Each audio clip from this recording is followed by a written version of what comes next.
Welcome to another episode of Lights, Camera, Baby. I'm your host, Prajani Patha, the mama of Mama Magic, and I'm so thrilled that you've joined us today. Now, when we talk about childbirth and postpartum recovery, the spotlight usually shines brightly on mums, and rightfully so. But today, we're shifting focus slightly to the unsung heroes beside them, the fathers and partners who play an essential and powerful role in this incredible journey. Joining us today is the wonderful Kefilwe Sibenya, founder of Mmabotsetse Birth and Postpartum Services. Kefilwe is here to share her insights into how fathers and partners can step up, support and advocate for mums before, during and after birth. We'll explore practical ways to bond with your new arrival, how skin-to-skin contact can deepen family connections, and discuss real-world strategies to navigate those sometimes tricky postpartum days. So, grab your partner, settle in, and let's dive into this heartfelt conversation. Lights, camera, baby, let's get started. So Kefilwe, thank you so much for joining us again. We so appreciate your insights and your support for our mums and dads and our parenting community at Mama Magic. Thank you for having me. I'm very excited to be here. Also today, we're talking about the role of partners and dads in this journey. You know, mums are always getting that, we say, you know, the center of attention, but the partners are equally important. So tell us, why is it so important for fathers and partners to actively participate in that postpartum and journey and the birth, of course? Because first and foremost, it supports emotional bonding. It's very important for both mom and the baby to be supported by dad. For the baby, it's the connection as well, and just the safety and feeling, you know, just the connection with the father. But also with the mom, it puts less strain on her in terms of her mental space, right? For her mental health, knowing that somebody, my husband or my partner is holding space for me, right? Yes. And also being able to focus on oneself, because if the father of the child is present, for instance, in a hospital setting, then you can really focus on just letting go and just, you know, so the bonding, we encourage skin to skin, not only with the moms, but with the dads as well. Wow. This is very important. Now, I mean, there's lots of misconceptions, right, about the role fathers and partners play during childbirth and postpartum recovery. And can we go through some of those? that they are the financial providers. And that's it. And period. That's it. And I have seen myself included. Before I started doing this work, that was my idea of what a partner or a husband, that's his contribution, right? And as I started doing this work full time and seeing how there's a generation of fathers who are gentle, who are just in the space to say, I'm holding space for my wife or my girlfriend, and it's beautiful to watch, right? Yes. And yes, so that is the misconception to say. Also from an, if I may say this, from an African point of view, that certain things are taboo for men to be part of. Yeah. Right.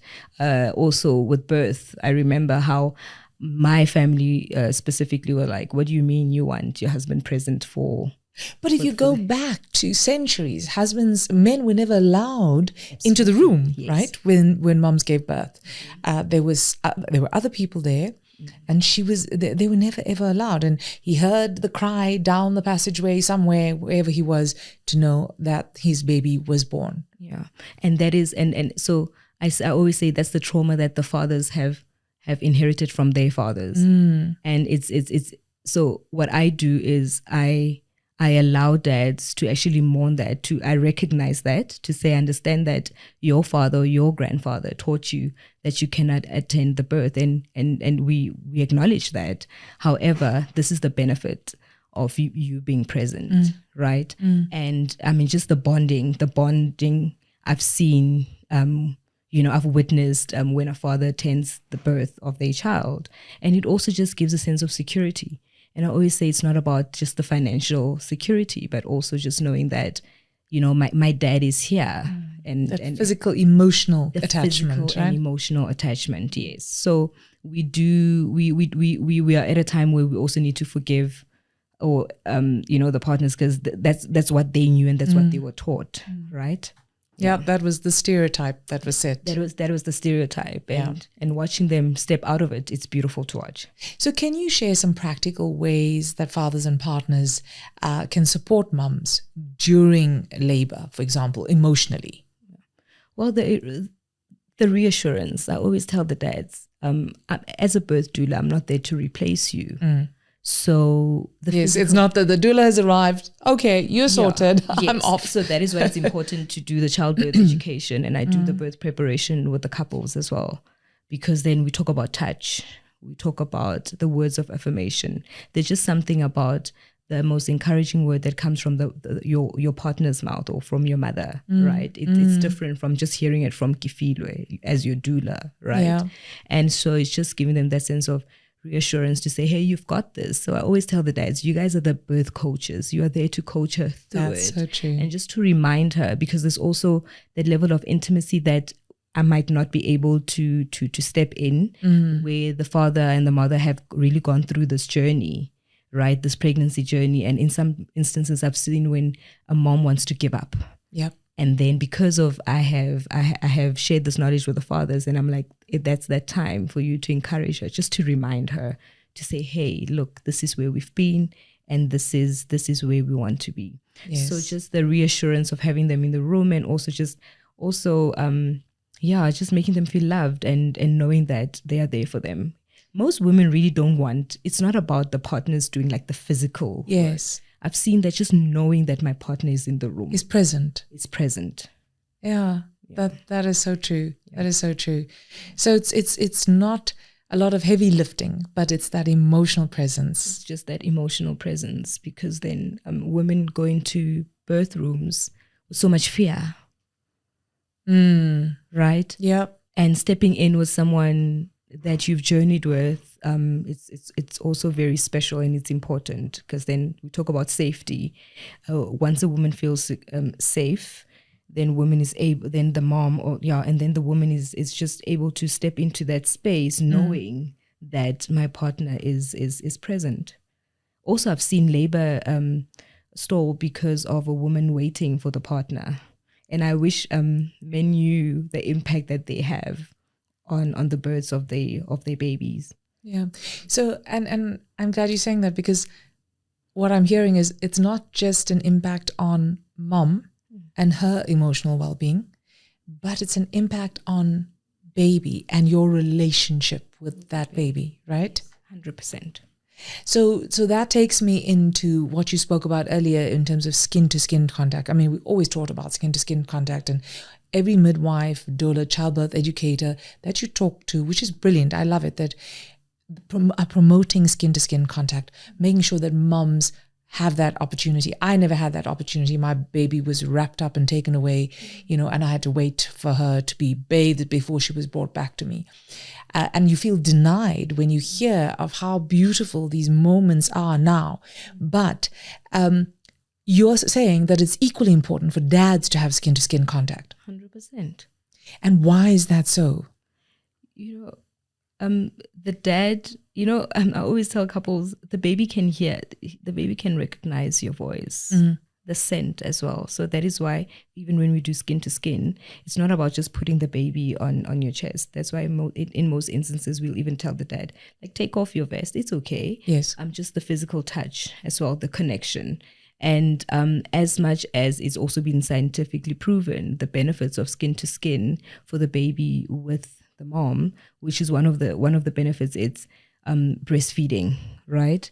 With the father, however, it's the connection. And what can those connections be?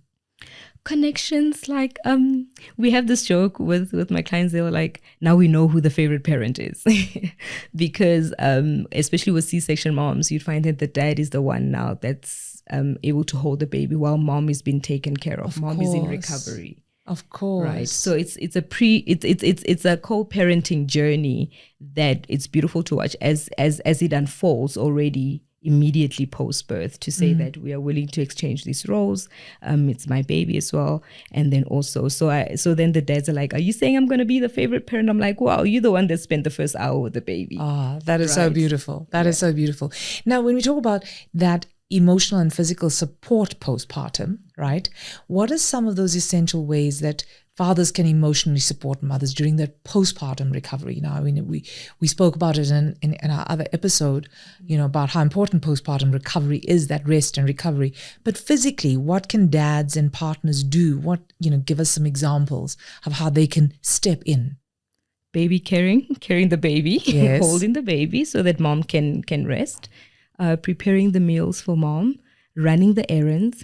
I've seen how a woman is overstimulated because they're like, we don't know who's going to run these errands. They're too personal for me to hand over to the doula, right? Yes. So having a dad do that, to some it might look like something quite small, but those are the other things, that the mental notes that women have that actually just delays and prevents them to just to be present in the moment, if I may put it that way. So having a dad be able to do the errands, looking after the older siblings, continuing with life. Because women feel guilty to say, now that I've had this baby, everything is on hold, right? So looking after the other children, taking them to school, preparing meals for mom as well. And like I said, baby carrying. I've been spending so much time teaching dads on how to carry their babies. Okay, so as we round up, right, this talking about business, fathers and partners being present, how do we ensure that there's communication and teamwork? It can be challenging for relationships.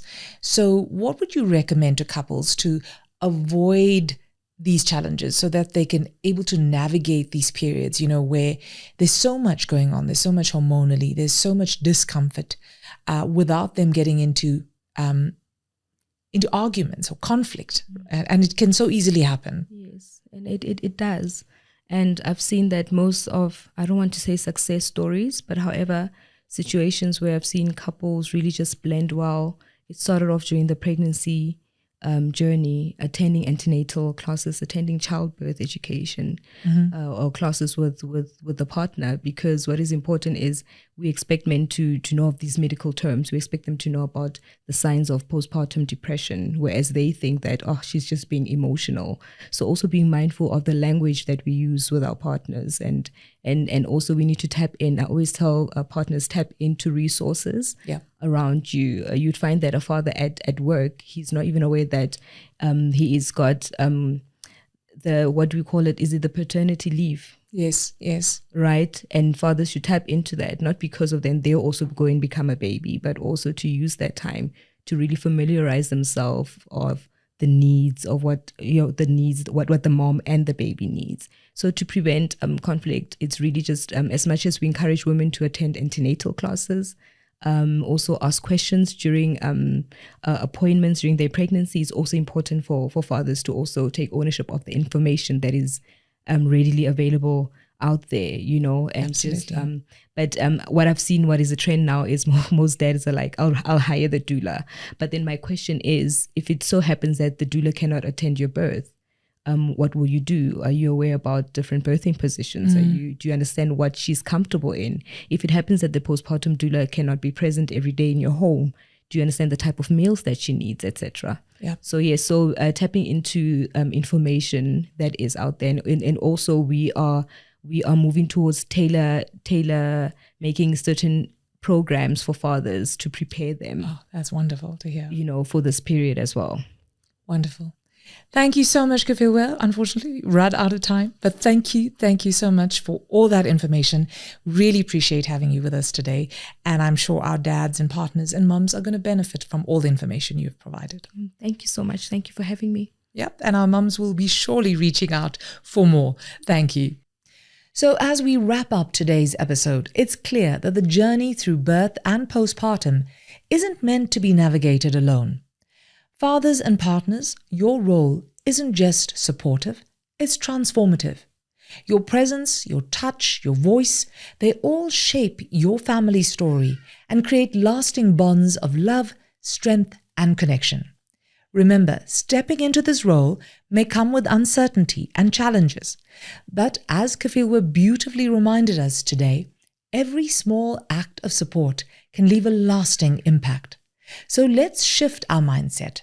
Partners aren't just bystanders, they're active, crucial participants in this extraordinary family adventure. So ask yourself today, how can I show up even more intentionally for my partner and our baby? How can our bond as parents deepen, transforming challenges into shared moments of growth? Thank you so much, Kefilwe, for sharing such insightful wisdom. And thank you to our listeners for opening your minds and hearts to these conversations. Keep connecting, keep communicating, and keep connecting, keep communicating, and keep embracing this beautiful, messy, incredible journey of parenthood. Until next time, I'm Progeny Patha, and this has been Lights, Camera, Baby.